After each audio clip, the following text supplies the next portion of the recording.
Boa noite para todos. Shalom. Não pode deixar de ter o nosso shalom. Shalom para todos.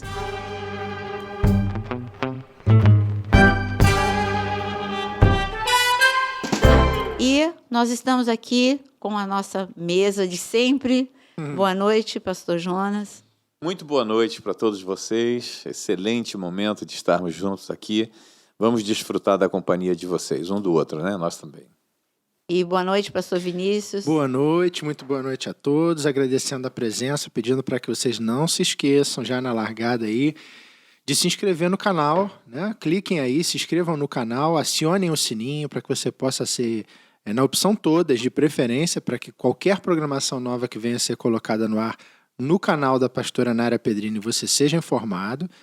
E clique aí no like, no joinha, como você preferir, para que você mostre para o YouTube, né, para que a programação é uma programação relevante, que é uma programação que te interessa, que é importante. Compartilha com a tua igreja, com o teu irmão, com as pessoas que você sabe que têm interesse na palavra do Senhor, para que a gente possa alcançar um número maior de vidas. E aqueles que querem mergulhar mais fundo se tornem membros. Você tem aí a opção tornar-se membro.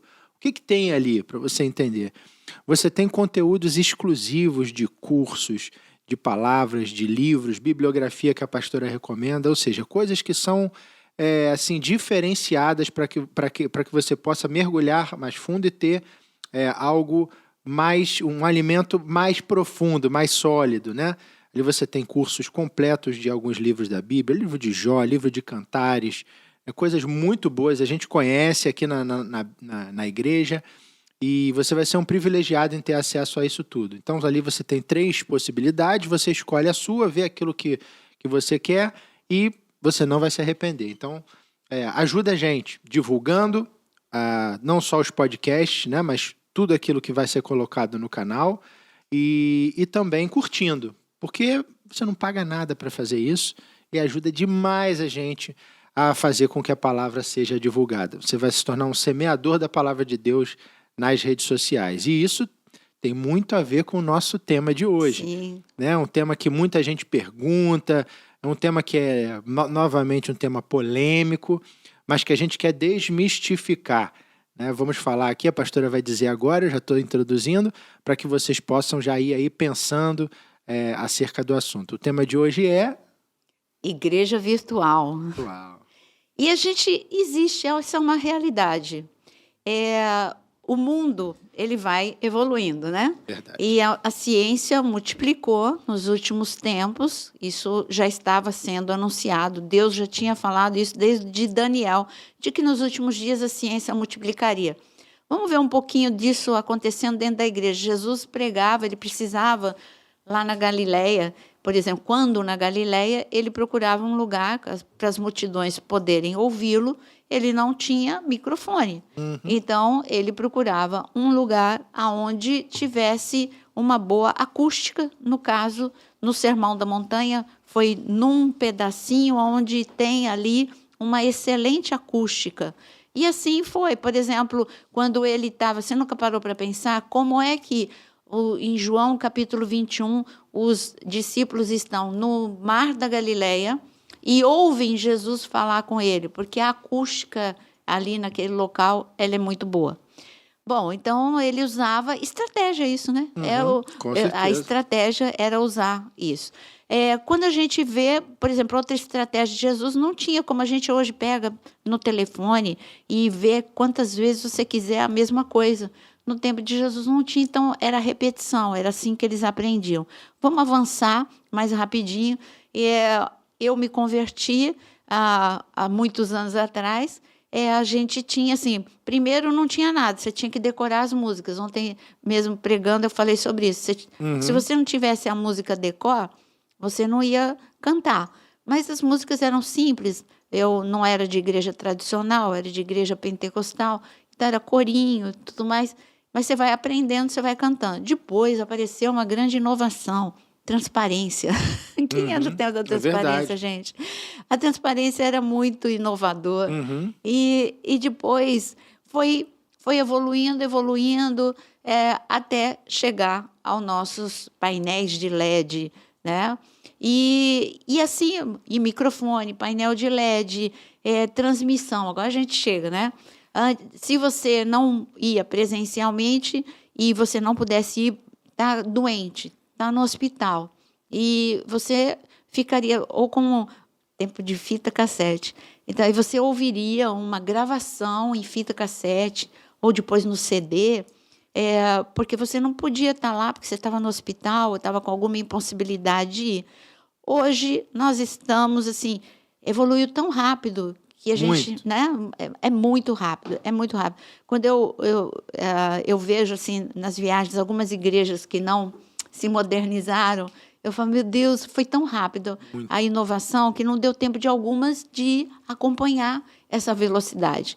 E nas mídias sociais, porque a igreja é virtual, para todo mundo falar aqui. Então, estou dando só essa introdução. Nas mídias sociais, a gente passou, eu tinha blog, eu escrevia diariamente em blog, isso em 1996. Eu tinha um blog que chamava Xarê Techuvá, Portas de Avivamento.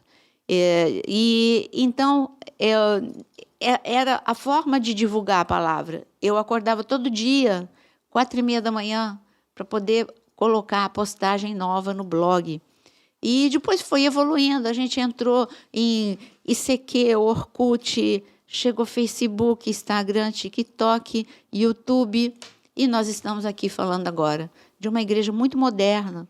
E a igreja, ela não pode ficar lá para trás, ela tem que usar os recursos. É a mesma coisa que eu disse, não, Paulo viajou só de navio, eu só vou viajar de navio. Não, eu tenho que acompanhar a velocidade desse mundo.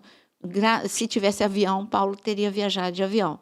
E se tivesse no tempo de Jesus também, né, antes de Paulo, ele também teria feito a mesma coisa. Ele usou os meios que tinha na época, era barco, era tudo que tinha, Jesus usou, animais e a pé.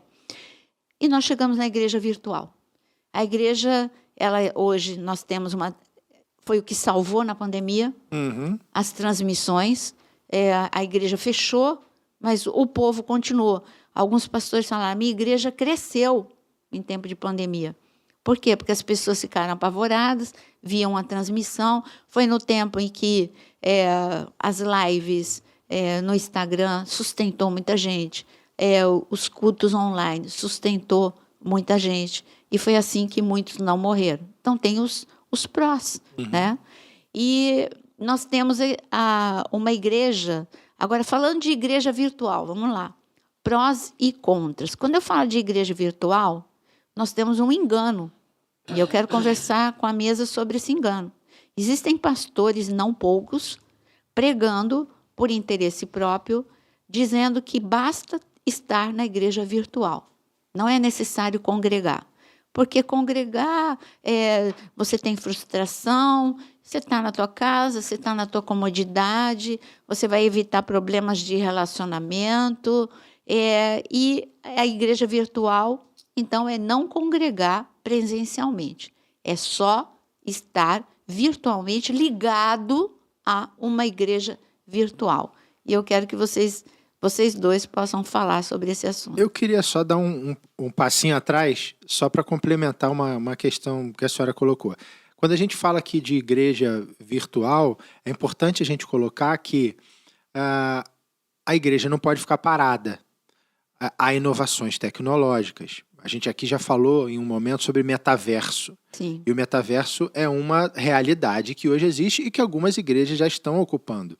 No passado, o cristianismo demorou muito, inclusive, a se posicionar em determinadas áreas e deu brecha para que o inimigo corresse frouxo, firme, sem um antagonista, sem alguém que se opusesse a ele. Então a gente tem esse lado que a gente também tem que sempre lembrar, né? Realidades que não existiam antes. O YouTube, que a gente está falando hoje, é uma ferramenta maravilhosa, que a gente está aqui se posicionando e permitindo que você, na sua casa, receba algo mais. Você tem o Instagram, as redes sociais em geral, YouTube, Facebook, etc. O próprio metaverso que eu acabei de citar.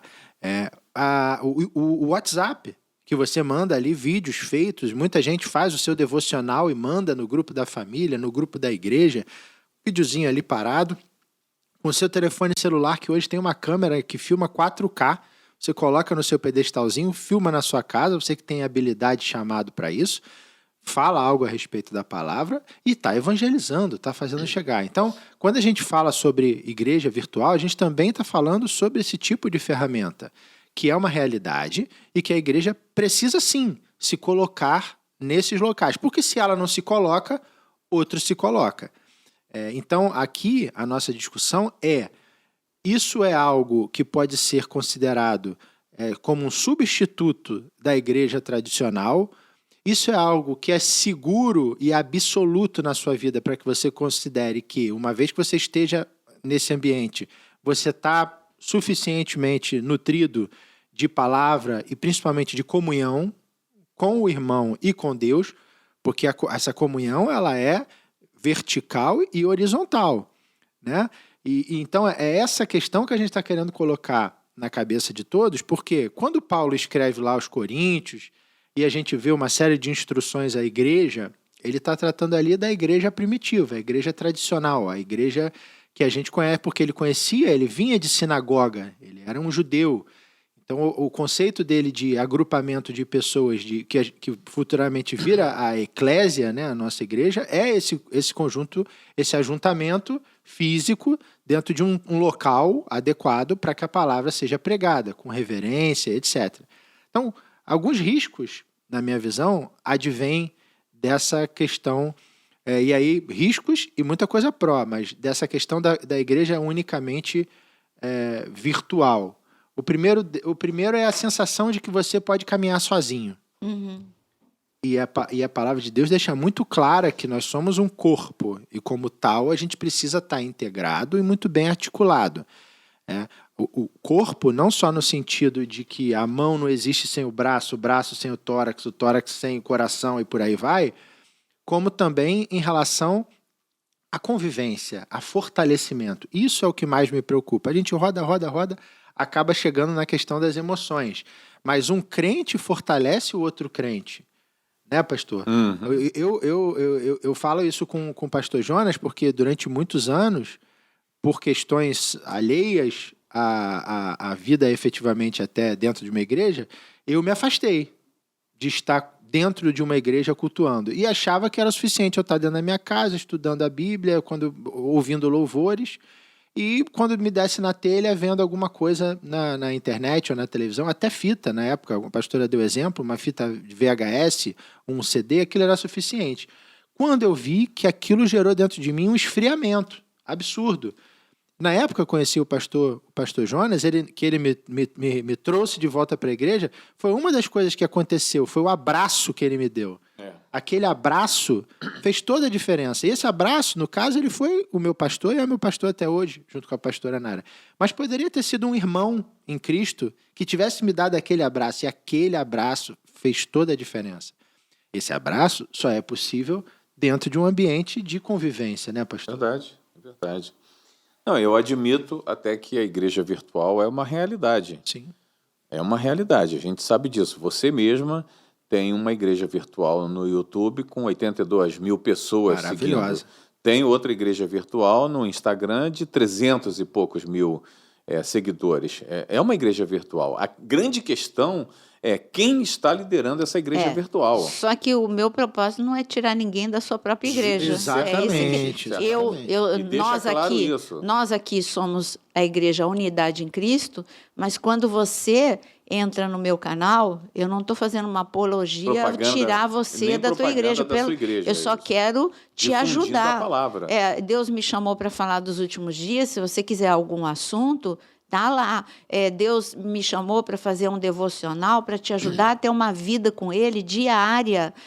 Mas não é te tirar da tua igreja, é você ouvir uma palavra, orar em 12 minutos, ter um devocional, mas você fica na igreja que você está, abençoado do jeito que você está. Eu não estou falando contra o teu pastor, eu não estou falando vem para a minha igreja, eu não estou falando oferte dizima na minha igreja. Não, nossa igreja aqui é a unidade em Cristo. Mas quando eu estou no YouTube, eu não fico falando, olha, é na unidade, você tem que ir na unidade. Não, eu estou falando, você tem que ir para Deus, você tem que buscar a Deus, você tem que honrar. Quantas vezes seguidores meus me fazem perguntas e eu falo assim, isso cabe ao teu pastor. Quando é uma questão pessoal, Sim, de decisão, o Jonas já viu muitas perguntas, ou sobre o casamento, ou sobre alguma coisa. Eu falo, olha, eu tenho uma forma, o teu pastor tem outra. Então, siga a orientação do teu pastor local. Você tem que honrar o teu pastor local. Então, é nesse sentido que eu estou falando. Quanto à necessidade da igreja física, né, eu concordo plenamente com Vinícius de que você precisa estar no corpo de Cristo. Não tem como. A igreja virtual ela vai te alimentar até determinado ponto. A igreja física, ela te exercita a musculatura espiritual. Ela te coloca para trabalhar. É importante que você desempenhe algum papel dentro dessa igreja. E na igreja virtual, a única coisa que você tem de trabalho é ligar lá, ouvir, e muitas vezes ouvir uma coisa de uma liderança, ouvir de outro, de outro, de outro, se tornar confuso. Daqui a pouco você que tinha tudo arrumadinho passa a ter uma bagunça espiritual, é uma bagunça ideológica, entendeu? Dentro de você. E você sabe muito bem que o caminho de Jesus é um só, mas o caminho das trevas são milhares. Pô. Então, é fácil ser confundido. Então, você tem que estar numa igreja, sim. Você tem que ter um pastor, você tem que estar trabalhando dentro da sua igreja. Você tem que estar evangelizando e fazendo aquilo que Deus nos propôs a fazer, que é o abraço dele, que é a voz dele, que é o amor dele, ou seja, está tudo dentro de você, para você passar adiante. Né? Eu faço uma pergunta, por mais moderno que o mundo esteja, a mulher ainda fica grávida e tem que esperar 9 meses. Sim. Tem coisas que não tem como mudar. E eu digo para você, por mais moderno que o mundo esteja, por mais avanço que nós tenhamos, a gente discutiu largamente esse assunto aqui, nós três, quando me fizeram uma pergunta, eu disse assim, peraí, então quando você casar, o teu pastor vai fazer um casamento virtual, o teu pastor virtual, porque a igreja virtual que não congrega fisicamente, que não se reúne fisicamente, então ele vai fazer o teu casamento virtual, ele vai consagrar a tua criança virtualmente, ele vai te batizar também. Eu te batizo daqui, ó. Pois é. Em nome de Jesus eu te batizo agora. Eu tenho 3 coisas que eu gosto até de colocar aqui para a gente pensar junto. 3 coisas. Eu tenho muita dificuldade em enxergar, por exemplo, a palavra diz que a uns foi dado serem pastores, evangelistas, profetas. Como é que os ministérios afloram dentro da tua casa? Com ninguém. Porque exige essa interação. O evangelismo exige você ir à rua, você estar numa igreja, você pregar. O pastor exige o cuidado. Como é que você cuida? Abraça, aconselha, senta junto. Faz parte da vida. Faz parte. Né? Como é que você aflora, por exemplo, os dons espirituais? Dom demanda interação. Sim. Como é que eu vou exercitar dons espirituais sem interação? Até mesmo crescer, né? Porque o ferro com ferro se afia, assim como o meu irmão vai me afiar. Exato. Quer dizer, como é que eu vou ter esse relacionamento que vai me fazer crescer? Como é que você vai ser ordenado? Gente, é tanta quer coisa. Ver um outro, tanta coisa. Ceia. A ceia é mesa. Mesa é comunhão. Como é que eu tenho comunhão? Reunião. É lógico, novamente, fizemos uma ceia sobrenatural no início da pandemia, com a igreja vazia. A senhora aqui, mas era uma exceção da exceção. E eu dei um testemunho até que durante o momento daquela ceia, eu vi o Senhor Jesus sentado do meu lado. Eu chorava. Eu estava sozinho dentro da minha casa, trancado na quarentena, eu e minha esposa.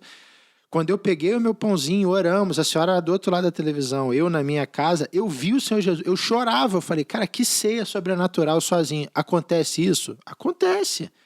Mas o que é a ceia? É mesa. Mesa é olho no olho, é todo mundo sentado, é o mesmo nível, é comunhão, é conversa, é algo que a senhora faz aqui, é troca. Ó, eu te abençoo, eu te entrego a minha ceia, você me entrega a sua ceia. É essa coisa, essa interação. E o Senhor nos comparou, nós, líderes, com quem? Com pastores. Dá para você... já pensou Davi falando, eu vou pastorear virtualmente, ou Jacó, deixa as ovelhas lá, eu vou virtualmente, eu vou pastorear as ovelhas. Então, ele mostrou que esse corpo a corpo é necessário. Hebreus capítulo 10 Olha o que diz Hebreus capítulo 10, no versículo 25. Não deixemos de reunir-nos como igreja, segundo o costume de alguns, mas procuremos encorajar-nos uns aos outros, ainda mais quando vocês veem que se aproxima o dia. Acho que a resposta está aqui. Mais claro que isso, mais cristalino que isso. Hebreus 10, 25 é a resposta de Deus para essa pergunta. Uhum. Agora, a gente está falando tudo isso que o Jonas, o Vinícius e eu falamos até aqui, foi uma crítica à igreja virtual que não congrega fisicamente. Uhum. Existe também uma outra crítica, para depois a gente falar o que tem de bom aqui em relação à igreja virtual. A outra crítica é o perigo do envenenamento, porque a igreja virtual é mais ou menos assim: eu não tenho noção do cuidado com a minha alimentação, aí eu vou num restaurante e faz de conta que eu tenho diabetes, eu tenho qualquer outro tipo de enfermidade, e eu vou sem consciência disso, ou sem cuidado comigo mesmo, eu vou e peço no cardápio o que eu quero e não o que eu preciso. Então, cuidado, porque quando você fica pegando nas redes sociais o que agrada você, o que vai alimentar o teu ego, é o que você quer comer e não o que você precisa comer. Porque você vai encontrar muitos mestres nesta igreja virtual que vão estar simplesmente, como disse, que nos últimos dias teriam mestres que enganariam ou que falariam conforme aquilo que você quer ouvir.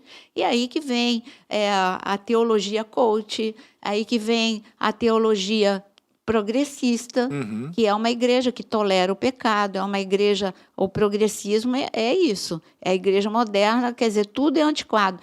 Como eu estava lendo outro dia, a igreja progressista, ela considera a Bíblia um livro escrito de um homem sobre Deus. Só que a Bíblia é um livro escrito pelo Espírito Santo. É o Espírito Santo que deu cada palavra. É um livro é Deus escrevendo para os homens. Então, a igreja progressista diz que os homens escrevendo sobre Deus. Então, os homens têm erros, então tem que modernizar. Não, isso aqui é muito machista, isso aqui é muito... isso aqui está fora de contexto, isso aqui é muito judaico. Isso valia para aquele tempo. Não, isso não pode mais falar, então, porque é alvo mais do que a neve, não pode falar que o homenzinho, não pode cantar o homenzinho torto, não pode falar nosso general é Cristo, precisamos atualizar a Bíblia. Cuidado, gente, cuidado. Essa é a famosa Colossíntida. A Colossíntida é um momento de fome, os discípulos de Eliseu foram procurar, sem ter discernimento, um deles encontrou um legume que era venenoso, colocou na panela. Aí parecia todo mundo, com pepino, parecia, né? Com pepino, Colossíntida. E parecia que ia alimentar todo mundo, era igualzinho. E aí colocou na panela, mostre na panela, mostre na panela. Quem é que apareceu? Eliseu. E Eliseu colocou o que na panela? Trigo. Trigo é a palavra. E aí todo mundo, ninguém morreu, porque Eliseu, o profeta, o homem que tinha a palavra, apareceu em cena. Então, nesse tempo, olha, você tem que tomar cuidado com igreja progressista, com igreja coach, você tem que tomar cuidado com igreja que te ensina a desonrar o teu pastor, a tua liderança, a não respeitar, a igreja que ensina a quebrar princípios de Deus, não precisa mais dizimar, não precisa mais ofertar, tudo isso, desconstruir, são homens e mulheres que se levantam para desconstruir e criar o próprio reino. Sabe o que está escrito na Bíblia? Que Saul, ele fez uma estátua para ele mesmo, um monumento para ele mesmo, em homenagem a ele mesmo. Então, gente, esses homens e mulheres que se levantam para aparecer, para se exaltar, são monumentos, não é para te levar para Deus, é monumento a eles mesmos. Está direcionado tudo para eles, para que a fama deles seja propagada. Então, você tem que ser muito seletivo. Nessa igreja virtual, você vai encontrar pessoas sérias, fazendo devocional sério, tratando de assuntos sérios, que não vai nem para a direita nem para a esquerda, só anda em cima da palavra. Você tem que ser muito seletivo, muito cuidado com quem você ouve. Procura conhecer um pouquinho dessa pessoa, caráter. Procura conhecer, essa pessoa fala sempre da Bíblia, ou ela fala aquilo que ela acha, aquilo que ela pensa, ela cria novas doutrinas, um evangelho mais novo, quer dizer, não, Jesus não vai voltar. Enfim, foge disso. Foge também de pessoas que começam a dizer, olha, no original, no judaísmo, tem muito esoterismo judaico por aí, muito mestre. Muito que se intitula pastor e não é pastor, rabino e não é rabino, doutor e não é doutor em coisa nenhuma. Porque ele escreve, o papel aceita qualquer coisa, né?